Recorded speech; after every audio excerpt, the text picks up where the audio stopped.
Hi, എന്തൊക്കെയുണ്ട്? സുഖമല്ലേ? സനിലാണ് from മത്സക garage, Bahrain. ഇത് GMCയുടെ കംപ്ലീറ്റ്ലി ഇലക്ട്രോണിക് പവർ സ്റ്റിയറിംഗ് വരുന്ന സിയാറ എന്ന് പറഞ്ഞിട്ടുള്ളൊരു വണ്ടിയാണ്.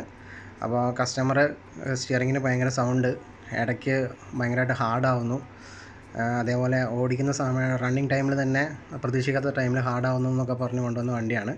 ഡീറ്റെയിൽ ആയിട്ട് തന്നെ വണ്ടി ചെക്ക് ചെയ്ത സമയത്താണ് നമുക്ക് അതിൻ്റെ പ്രശ്നം മനസ്സിലായത്. അതിൻ്റെ സ്റ്റിയറിങ്ങിൻ്റെ ഹൗസിങ് ചെറുതായിട്ടൊന്ന് ക്രാക്ക് വീണ് പൊട്ടിയിട്ടുണ്ട്. അപ്പോൾ അതുകൊണ്ടാണ് ആ ഒരു പ്രശ്നം ഉണ്ടായത്. കംപ്ലീറ്റ് റാക്ക് സ്റ്റിയറിംഗ് അസംബ്ലി അഴിച്ച് വർക്ക് ബെഞ്ചിലേക്ക് മാറ്റി. നിങ്ങൾക്ക് ഈ വീഡിയോയിൽ കാണാം ആ ക്രാക്കായിട്ടുള്ള പാർട്ട്. അപ്പം അതും അഴിച്ച് മാറ്റണം. അതേപോലെ തന്നെ ബിയറിങ്ങും കാര്യങ്ങളൊക്കെ അഴിച്ച് പുതിയ ഗ്രീസ് ചെയ്യണം. അങ്ങനെ എല്ലാ കാര്യങ്ങളും സർവീസ് ചെയ്യേണ്ടതുണ്ട്.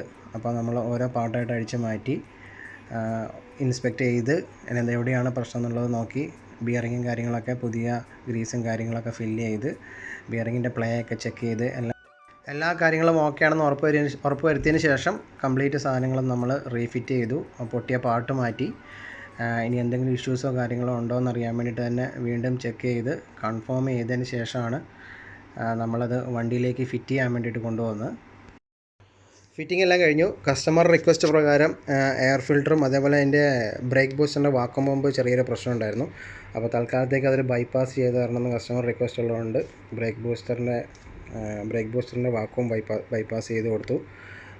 എയർ ഫിൽറ്റർ കാര്യങ്ങളെല്ലാം ഫിറ്റ് ചെയ്ത് കംപ്ലീറ്റ് റെഡിയാക്കി. അതിനുശേഷം നമ്മൾ വണ്ടി ചെക്ക് ചെയ്യാൻ വേണ്ടിയിട്ട് ടെസ്റ്റ് ഡ്രൈവിനായിട്ട് കൊണ്ടുപോയി. എന്തെങ്കിലും വൈബ്രേഷനോ കാര്യങ്ങളോ ഉണ്ടോ, അതോ കസ്റ്റമർ പറഞ്ഞാൽ ഇടയ്ക്കിടയ്ക്ക് ജാം ആവുന്നുണ്ടോ, അങ്ങനത്തെ കാര്യങ്ങളൊക്കെ നമ്മൾ ഡീറ്റെയിൽഡ് ആയിട്ട് ചെക്ക് ചെയ്യണം. അപ്പോൾ അതുകൊണ്ട് ഡീറ്റെയിൽഡ് ആയിട്ട് തന്നെ ഒരു ടെസ്റ്റ് ഡ്രൈവും കാര്യങ്ങളൊക്കെ എടുത്തു. ഒരു കുഴപ്പമില്ല, എല്ലാം ഓക്കെ ആണെന്ന് ഉറപ്പ് വരുത്തി. സ്റ്റിയറിംഗ് ഒക്കെ സ്മൂത്താണ്, നല്ല കൂളായിട്ട് തിരിയുന്നുണ്ട്, സൗണ്ടോ കാര്യങ്ങളോ ഒന്നുമില്ല. ഇതേപോലെ ഇലക്ട്രോണിക് പവർ സ്റ്റിയറിംഗ് മാത്രമല്ല, ഹൈഡ്രോളിക് പവർ സ്റ്റിയറിങ്ങിൻ്റെ വർക്കും നമ്മൾ ചെയ്യുന്നുണ്ട്. എല്ലാ വണ്ടികളുടെയും ഏത് ടൈപ്പ് പവർ സ്റ്റിയറിംഗ് ആണ് വരുന്നതെങ്കിലും അതിൻ്റെ വർക്കുകൾ നമ്മൾ കംപ്ലീറ്റ് ചെയ്യുന്നുണ്ട്.